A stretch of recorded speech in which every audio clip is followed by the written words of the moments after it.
Well, welcome. Happy Constitution Day. Today represents and commemorates the 230th anniversary of the signing of the U.S. Constitution, which sets up our government as it is today. And so, today's a date for us to be thinking about civics and kind of the history of the United States and some of our founding documents. So the Constitution Day is about the U.S. Constitution in specific, but we with the Kentucky Historical Society take care of the Kentucky Constitutions. And so we're going to be spending today drawing connections between the U.S. Constitution and the Kentucky Constitution and the different constitutions that Kentucky has had through the years. So with that, we'll be looking at why we have constitutions and then some of the cool things about the Kentucky constitutions and some of the similarities and differences between our constitution here in Kentucky and the constitutions in the United States in general. So with that, if you guys have questions, please use the questions tab and we'll work to answer questions as they come up. Or throughout the time if things do pop up that you want to know a little bit more, or if there's anything that you've got curiosities about, just let us know and we'll love to answer it to the best of our ability. So with us, I'm James Renner. I'm one of the museum programs coordinator here. I work in the Old State Capitol building. I do a lot of the civics programming. With me is Mackenzie Scarlett, who is the museum educator for the Old State Capitol, and Alyssa Ollier, who is our digital archivist. So we'll talk a little bit more about what all that means as we're going through. But first of all, what is a constitution? So when we think about constitutions, I want us to take a moment and think about playing a game of basketball. And so this picture is one of the pictures from our digital, from our archives, and it's showing some girls playing a game of basketball.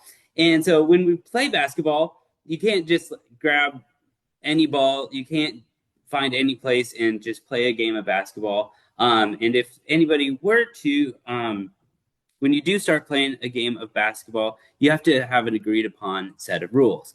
If we didn't make these rules, the fastest or maybe the tallest player or maybe the person who's the most accurate would be able to make up all the rules and do what they wanted to and not worry about what everybody else wanted to. And that wouldn't be fair for everybody else. So just like how basketball and all sorts of other sports have rules, so does our government. And so our government needs to make sure that things are okay for everybody around, so that it's not just the strong people, the wealthy people, and other people who are able to manipulate the systems that have the power, that are able to do things, that everybody has an equal chance for things. And it also helps us to make sure that we all know what to expect when we're going on. So the Constitution is what does that for our country and for our state. And so our Constitution sets up the rules for what government can and what government can't do. And so for symbolizing that, I've got this picture. This is a picture of the Kentucky legislature in 1908. And so their job is to make sure that they make laws. And that's one of those things that gets talked about in the Constitution. So that's kind of why we have constitutions. We have both a national constitution and we have state constitutions. So I'm going to pass it off to Alyssa, who's going to be talking about the state constitutions and how they're in our care and some of the history behind that. Awesome. Good morning, everybody. Again, happy Constitution Day. So like James said, my name is Alyssa Ollier. I am the digital archivist here at KHS. And if you are wondering what on earth a digital archivist is, that just means that my job is to take documents from our archive and I get to put them online for people like you and everyone around the state to learn from and enjoy. But then wait a minute, what's an archive, right? That's another word you might not have heard before. So an archive where I work, it's another word for a safe location for storing organized paper records like letters, diaries, other documents, photographs, so that they can be used for a long time. So here at KHS, we have a very large and very special archive, and we have lots of documents from Kentucky history. But one of the most important ones that I'm lucky enough to help take care of is the Kentucky Constitution. Next slide, please, James. So the Constitution, so like James said, the United States has a Constitution, but Kentucky has one as well. But it was kind of a long road to get to the kind of the state of Kentucky that we know today. So, of course, the area that is now Kentucky was first lived in by several Native American groups. European settlers first came to the area in around the 1770s. At that time, this area was part of the Commonwealth of Virginia. And people who were living in what is now Kentucky, as they started to settle here, they started to have some concerns about how they were living. So, one of those was they were part of Virginia, but they were very far away from the capital, which was in Richmond. So, if any of them had any kind of law issues or issues with government that they had to conduct in person, they would have to travel several days all the way back to Richmond, Virginia, which was a very long way. Also, they were very cut off from communication. So there's no cell phones, there's no internet. Everything is done by paper and horses and on foot. So people living in Kentucky, weren't getting the mail. There wasn't really a postal service. They weren't getting information about what was going on. So they felt very cut off from their kind of Virginia compatriots. And then finally, those Native Americans that had lived in the area were still around at the time of European settlement. And there started to be contact between the Native Americans and the Europeans, and a lot of the times that contact led to violence. And so these settlers were very concerned about all these things, and they decided that the way to address these concerns was to separate from Virginia to become their own state. So to start that process, they began to call a series of meetings. These were called conventions, constitutional conventions, to discuss those worries and talk about how they would be able to separate and form a state. So that first constitutional convention started on December 27th, 1784 in Danville, Kentucky. And the man you see on the right there, that's a picture of Thomas Todd. We'll talk a little bit more about him in a second, but he was the clerk of a lot of the conventions. And between 1784 and 1792, there were actually 10 different meetings, so 10 conventions. And finally, that last convention was used to draft what became the Kentucky Constitution. And that Constitution was adopted on June 1st, 1792, and Kentucky became the 15th state. Next one, James. So, like I said, the Kentucky Historical Society is very lucky to be the keepers of the original copy of this 1792 Constitution. It is fully digitized and available on our digital collections, which is what I'm in charge of. And I've got some clips from it here on the screen. You can see some pictures of it. And later I'll have a link and a QR code you can scan if you want to see the full thing online, which is available for free. We want anyone in the whole Commonwealth to be able to enjoy it. And sometimes we even take the physical Constitution out for people to see in person. And I think that's one of my favorite parts of my job is getting to kind of be up close with this document. Because oftentimes historical documents, they have a lot to tell you if you know how to listen and you know where to look. So if we look kind of closely at these pictures, you might notice that the Constitution was written on a handmade paper that was very high quality for the time. It was made out of linen rags. So it's actually not made of wood, it's actually made of cloth, kind of similar to what your dollar bills are made of. So it's very long lasting. So it's been able to survive all the way to now. You can see the ink is this kind of brown color. It's actually made out of parts of oak trees. That was very typical for the period, and it's written in cursive. So I don't know if you all learn cursive in your classes anymore, but at the time, people who were writing historical documents like this would always write it out in longhand or cursive, and they wrote in ink. And poor Thomas Todd, if you've ever tried to write something with an ink pen, you know that it's very hard to erase your mistakes if you make a mistake in ink. So my favorite parts of the Constitution are when Thomas Todd makes mistakes and he tries to fix them.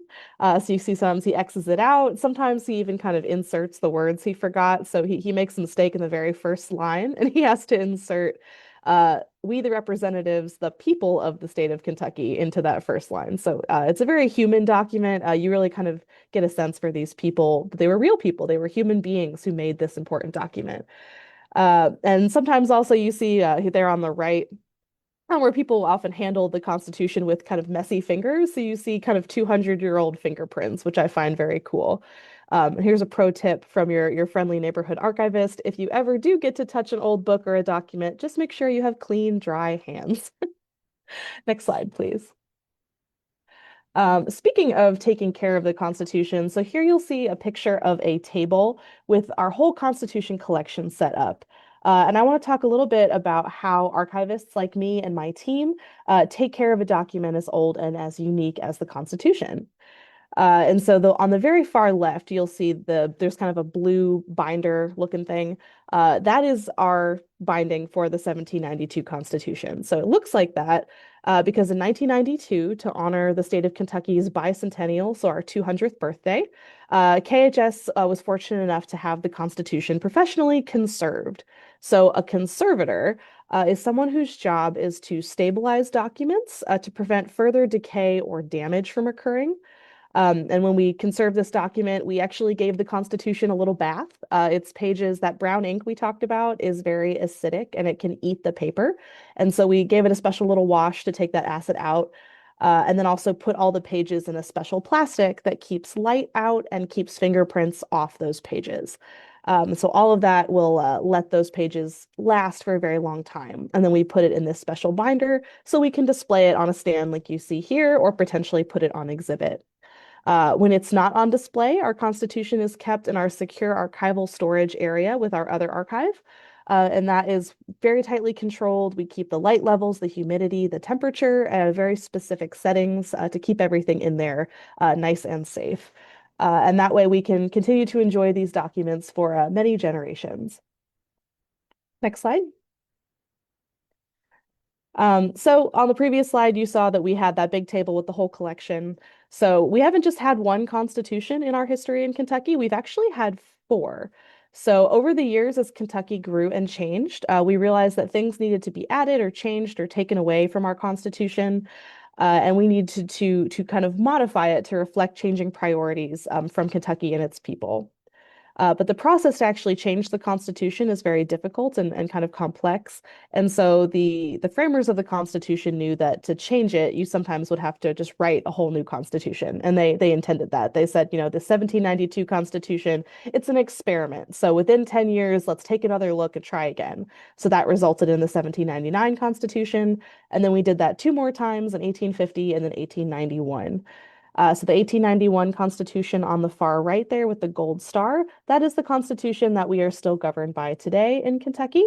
And like I said, KHS has the 92, 99, and 1891 constitutions in our archive, although we have not been able to locate the existence of a handwritten copy of the 1850 Constitution, which is why you don't see it there. If you happen to find one, please let us know, because the only ones that we have are printed copies. Next slide. And lastly, I'll just leave you with some of these fun pictures. So sometimes we do take the Constitution on the road. It's a little bit of a rare thing, but we can do it. And when we do so, we have a couple of special rules that we follow. So two people need to be with the Constitution at all times to keep it safe. And then when it travels, it travels around in this kind of reinforced briefcase. And that's a picture of me holding it. And every time I do this, I feel like a secret spy, like I should be in James Bond or something. It's very fun. But it just makes me really happy to share the Constitution with people all over the state, whether physically on the road or virtually like this.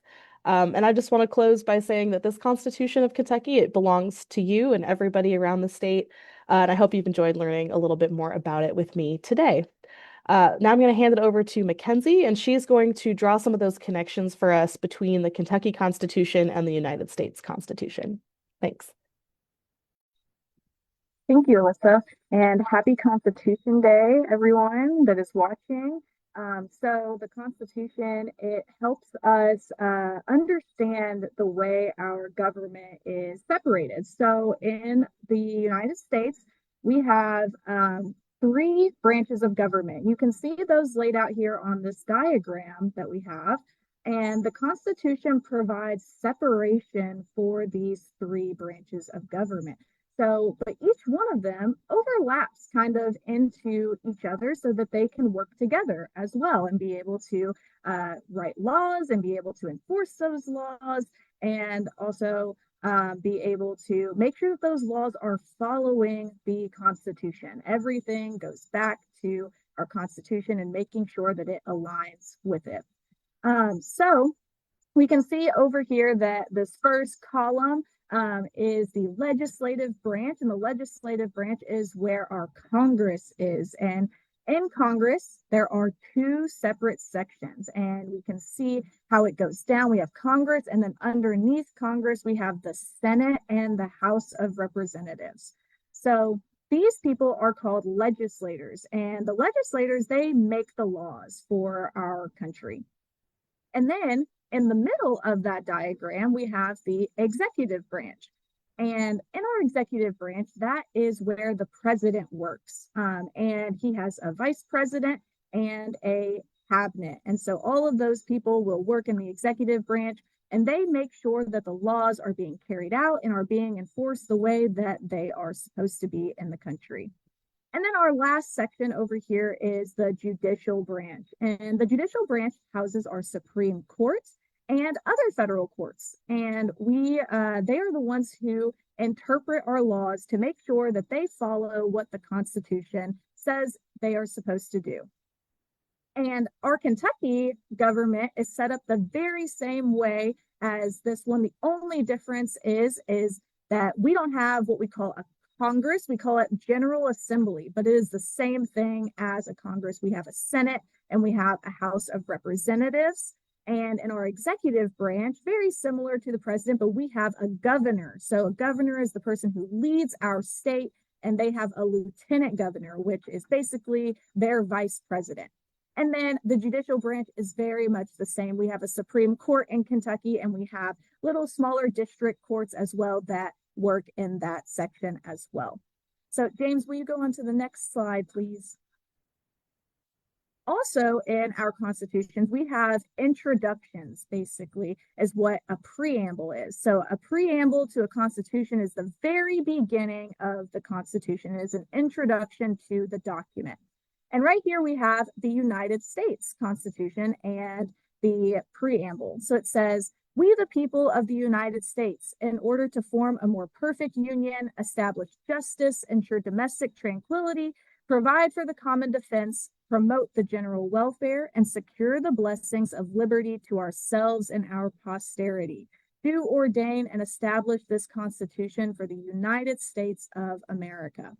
And my favorite word in our preamble is posterity. That means all and future generations. So they say to ourselves, so the people who are living right now and who are experiencing this document being written, but also everyone who comes after them. So that is our United States preamble. James, will you go to the next section? So now, right here, I have all of our Constitution preambles from Kentucky. So Alyssa has shown you that we have 4 constitutions, but we don't have the original for 1850, so it's not pictured here. But the 4th Constitution, the 1891 Constitution, has the same preamble as the 1850. So we'll use that as a substitute since we don't have 1850. But the 1792 Constitution says, "We, the representatives of the people of the state of Kentucky, in convention assembled, do ordain and establish this Constitution for its government."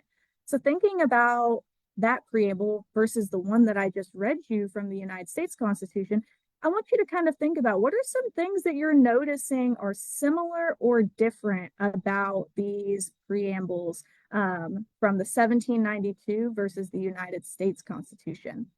The 1799 Constitution of Kentucky says, "We, the representatives of the people of the state of Kentucky, in convention assembled to secure to all the citizens thereof the enjoyment of the right of life, liberty, and property, and of pursuing happiness, do ordain and establish this Constitution for its government." And then lastly, our 1891 Constitution says, "We, the people of the Commonwealth, grateful to Almighty God for the civil, political, and religious liberties which we enjoy, and invoking the continuance of these blessings, do ordain and establish this Constitution." So now that I've read them all to you, and I hope that you've been thinking a little bit about things that sounded similar, one thing that is very different is that the beginning of the United States Constitution says, "We the people of the United States." But our 1792 Constitution says, "We the representatives of the people." That is also seen in our 1799 Constitution, "We the representatives of the people." But then in our 1891 Constitution, it is very similar to our United States Constitution, where it says, "We the people of the Commonwealth." So the Commonwealth of Kentucky. So it ends up switching, and it sounds more similar to the United States Constitution under the Kentucky Constitution we are governed by today. But they are very similar, but also very different in different aspects. So we'll go ahead and to the next slide and pass it off to you, James. Yeah, so the last big thing that I wanted to compare and contrast with y'all between the national constitution and the state constitution for Kentucky is the inclusion of a Bill of Rights. And so when we talked earlier, mentioned that the government and the Constitution was both to help say what the government can do. And a lot of the things that the government can do are the things that like Mackenzie just talked about. But it also talks about some of the things that the government can't do. And so the Bill of Rights are things that are protections to regular people, protections from the government, things that are limiting the government's powers. And so the picture on the left is the inclusion of the Bill of Rights in the original Kentucky Constitution, and the Bill of Rights of the U.S. Constitution is on the right-hand side. And one thing that's really important to note about this is that the Constitution for the United States had its Bill of Rights added later. So it wasn't originally a part of the Constitution. It was the first 10 changes that they made to the Constitution. Whereas when Kentucky became a state, it was included in the Constitution. They included the Bill of Rights.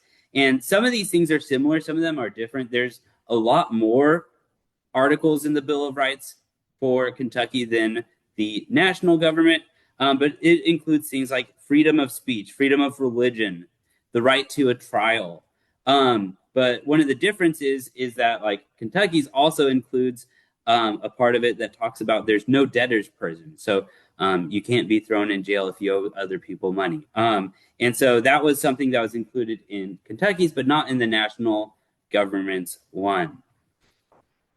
So that is most of the content that we've got. Is there any questions that you guys have so far? If there are, you can pop it into the question and answer box.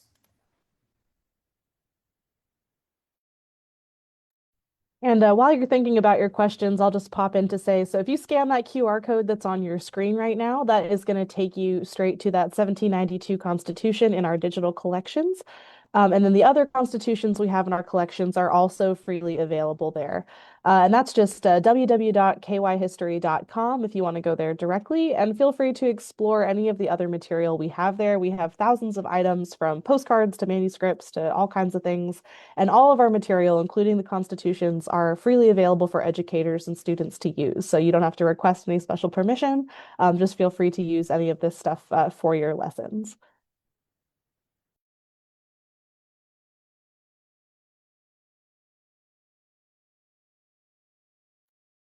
Well, thank y'all for tuning in. I'm going to pass it over before we leave back to Mackenzie, who's going to kind of quickly introduce the post presentation activity for y'all. But thank y'all for tuning in.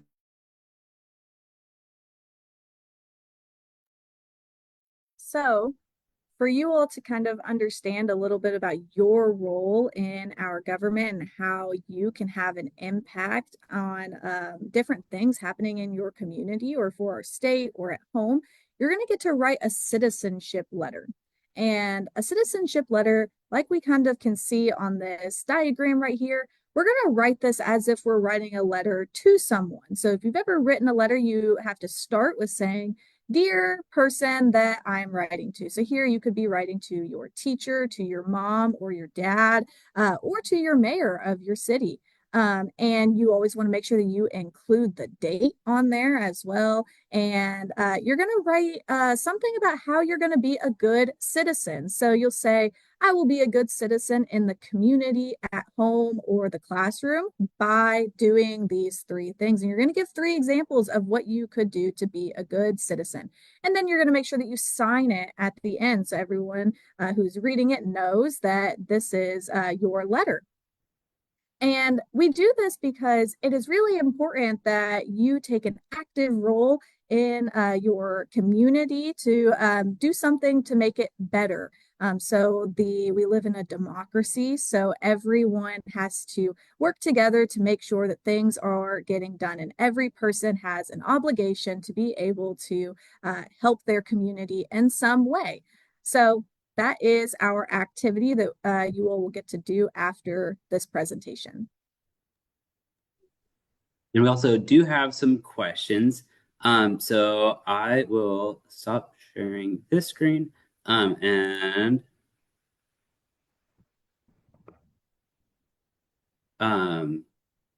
we can talk about some of these questions. So Alyssa, our first question is, why is the newest Kentucky Constitution not written in cursive? Yeah, that's a great question. So it is TypeScript, so it's written on a typewriter. And for all intents and purposes, this is the original copy of the 1891 Constitution. There is some evidence that there may have also been a handwritten copy of the 1891 Constitution as well, but that one is also kind of lost to history. The constitutions have changed hands many times. So, for example, at one point they were in the Secretary of State's office. They've kind of been bumped around. A couple of them ended up in Chicago for a while. So history is kind of long and winding. So we're not really sure, but we do have this TypeScript, and so the state and us, we both consider this typed version to be the original version. That's a great question. And then also, you want to answer the next question of how long has the versions of the Constitution been on display, or kind of some of the history of the. Sure. Yeah. So like I said, we've had them, we have documented them being kind of in our custody or in our control, going back to like the 1930s and 40s. They've obviously, like I said, been in different places in state government before that. We had them on display physically in 1992 here at the History Center or at the Old State Capitol. And then we've taken them on the road a handful of times since then. So we have them out of the archival storage multiple times a year. We'll do them for special tours and events. Sometimes if we have a special field trip, we'll take it out and do a presentation. We can't take it out too much though, because we do have to keep it safe and secure. And so bringing it out of that archival storage area, it's safer for it to be in the dark and the cold than for it to be out in the air and the light. So we try to take it out only a few times a year. But stay tuned as we're getting ready to celebrate America 250 next year, and you may see some interesting things in our new exhibit coming next year. So kind of watch KHS for more news on that.